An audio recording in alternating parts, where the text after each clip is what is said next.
es día de Jackie Robinson. Es un día donde se reflexiona en el béisbol sobre el impacto de Jackie Robinson y hasta dónde nos ha traído. Y sí, Jackie Robinson rompió muchas barreras, luchó contra los prejuicios, fue parte de un movimiento de digamos, de lucha por los derechos civiles en los Estados Unidos, donde el béisbol también hizo su parte y dio su granito de arena para estimular la eterna lucha contra los derechos civiles y las desigualdades y los cambios eventualmente inclusive cambios legales y de leyes civiles en los Estados Unidos en contra de la segregación y el racismo, pero el béisbol realmente bueno, estamos hablando del año 47. ¿Cuántos años son después? 42 realmente. 42 años. No. Desde el año 42, pues. Bueno, pero exacto, estamos hablando de cuántos. El 15 de abril de 1947. Esa es la Exact, cuenta que quiere sacar, ¿verdad? exactamente. Okay. Entonces estamos hablando de cuántos años. ¿Cuántos años son? 60 y... Pero Leo, la matemática y yo no somos ningún tipo de ni amigo, yo tampoco, ni yo pero tampoco. A veces, bueno, pero a veces es como más fácil, ¿verdad? Sumarle hasta llevarlo como que si estuviéramos en el 27 ahorita, son casi 80 años, entonces lo ponemos exactamente, un poquito más, casi menos, 80 años, son 78. Exactamente, de casi 80 años que tenemos desde la llegada de Jackie Robinson, el béisbol a nivel de la práctica de las comunidades afroamericanas ha ido en franco descenso. Y sí, Major League Baseball ha hecho esfuerzos, ha invertido dinero, recursos, esfuerzos en que las comunidades afroamericanas e inclusive los jugadores de béisbol afroamericanos se sumen y esas estrellas afroamericanas se sumen tal vez a una cruzada por intentar estimular en las comunidades negras más el béisbol, pero han fracasado. Han fracasado rotundamente. Es un fracaso las políticas de Major League Baseball. Total fracaso. Yo creo que a la par de lo que en su momento representó Jackie Robinson, no solo para el béisbol, sino para la sociedad, esta actualidad, esta realidad, ¿verdad?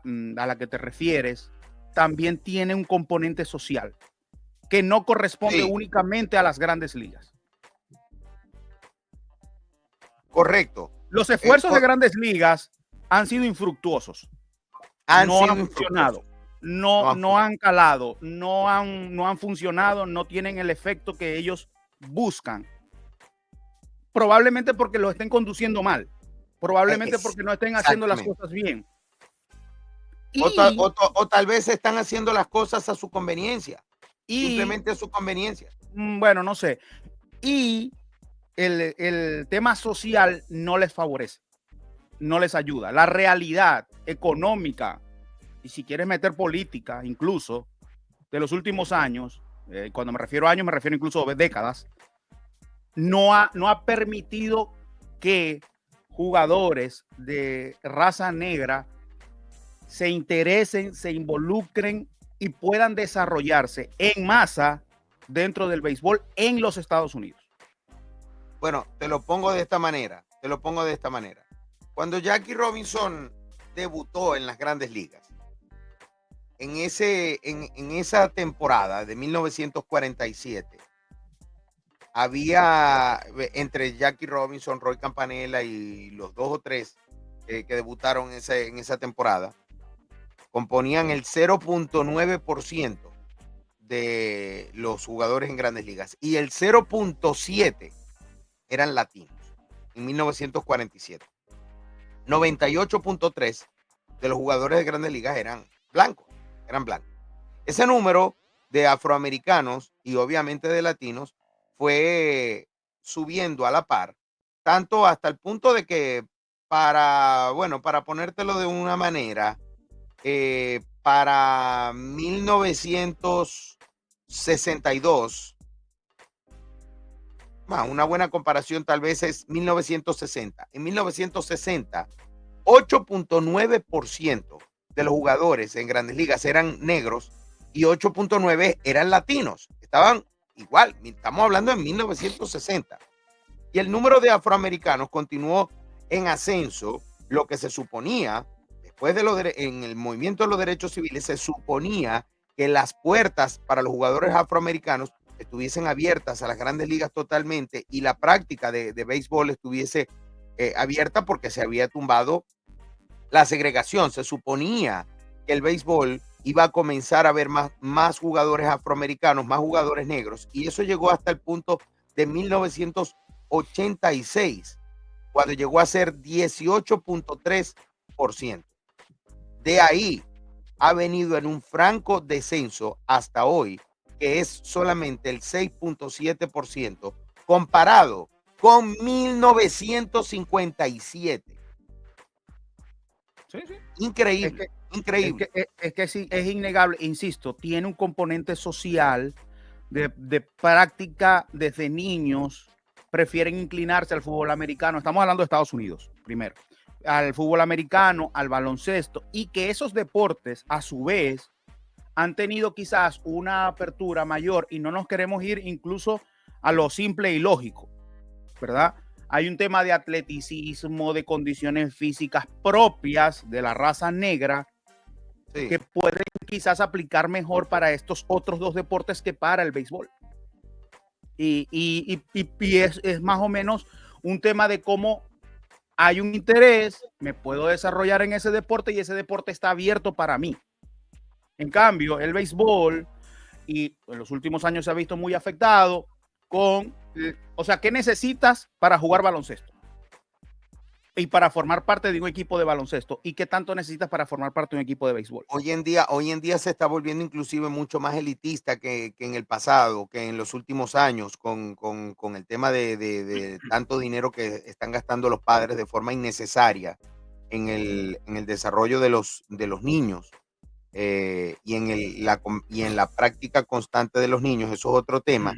Pero sí me llama mucho la atención, y yo estoy de acuerdo contigo, tiene que ver con un tema social, pero yo también creo que es innegable decir que mientras el béisbol abrió las puertas a Jackie Robinson y muchos jugadores en los años 60, que eran jugadores, prácticamente eso fue una ola de jugadores de las ligas negras que comenzó a integrarse en las grandes ligas.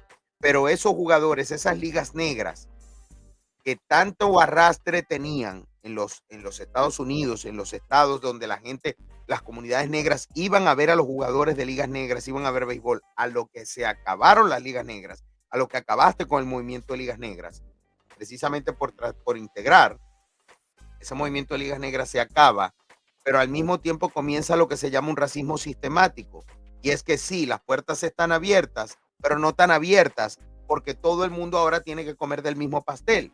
Y este pastel está reservado en su gran mayoría para el jugador blanco. Fueron muchísimas décadas. Es más, me atrevo a decir que todavía hay vestigios en la industria donde hay muchísimas ocasiones donde los equipos, inclusive por preferencia, por nepotismo, amistad, favoritismo, etcétera, siempre van a haber una preferencia sistemática al jugador blanco, al jugador que viene con ciertas características dentro de su formación, independiente que sea blanco o de cualquier color hoy en día, pero que vaya con ciertas características dentro de su formación para que cuadre mejor dentro de los esquemas que prefieren los equipos de grandes ligas. Y cuando digo que no tienen que ver mucho hoy, no tienen que ver mucho, porque un ejemplo de eso es Juan Soto. Por ejemplo, Juan Soto es un jugador que cuadra perfectamente con los esquemas que la industria quiere. Es un jugador disciplinado, es un jugador que llegó joven a grandes ligas, es un jugador con una producción increíble, es un jugador que te da en el terreno de juego y se cuadra y se alinea con las necesidades corporativas que quiere un equipo de Grandes Ligas. Y al estar alineado con todas esas cosas, al chequear todos esos recuadros, pues se vuelve un jugador ideal que dice, donde dice cualquiera, dice, mira, este hombre está en es agente libre, es agente libre y tiene todas las herramientas para yo poder darle un mega contrato en el caso de que sea necesario, como lo fue. Y ahí está, y independientemente de su color, de su proveniencia, de todo. Entonces, esas barreras se han roto. Lo que no se han roto son las barreras de prejuicios, de que si el jugador no entra por ese molde perfecto, pues algunos chances en las Grandes Ligas se van a ver truncados. Y obviamente, como tú dices, si hay otros prejuicios, si yo como jugador y hay otros, consigo otros lugares donde esos prejuicios no se ajustan tanto, o yo no tengo que ajustarme tanto a esos prejuicios, pues me voy a jugar en otro lado. Me voy a jugar fútbol americano, me voy a jugar baloncesto. Otros comentarios que hay relacionados con el tema los leemos con mucho gusto. Dicen: el baloncesto no hay inclusión, no veo latinos, asiáticos, etcétera. No tiene nada que ver con eso. Hoy el baloncesto, sobre todo el de la NBA, es mucho más amplio que nunca internacionalmente hablando. No es por raza, solo que en los barrios de Estados Unidos se juega más baloncesto y el béisbol va para un segundo plano. Tiene que ver con un tema social. Es más fácil jugar baloncesto que jugar béisbol y desarrollarse dentro de la disciplina como tal. El afroamericano se ha vuelto muy flojo con sus condiciones físicas, se le facilitan a otros deportes. Para aprender a batear y fildear se necesitan más que condiciones, opina Víctor Salón. Pausa, señores. Reyes del Diamante, estamos con todos ustedes. Venimos con lo que dijo Juan Soto ayer, que desató una polémica grande dentro del béisbol de las Grandes Ligas. Diamante 23, el canal oficial del béisbol, se alimenta sano y fresco en Siempre Natural, pidiendo en línea en siemprenatural.com. Nuestro poder viene de la arepa con harina pan, alimentando la pasión por el béisbol. Nos vestimos como los grandes con Arrieta, evolucionando sin límites. Ganamos y cobramos con tu 365, el lugar más seguro para jugar, ganar y vivir al máximo los deportes. Lucimos gorras oficiales de Major League Baseball de Yagi Caps. More than a brand. Impulsamos el futuro de las Grandes Ligas de la mano de los Chivos de Hartford, filial de los Colorado Rockies.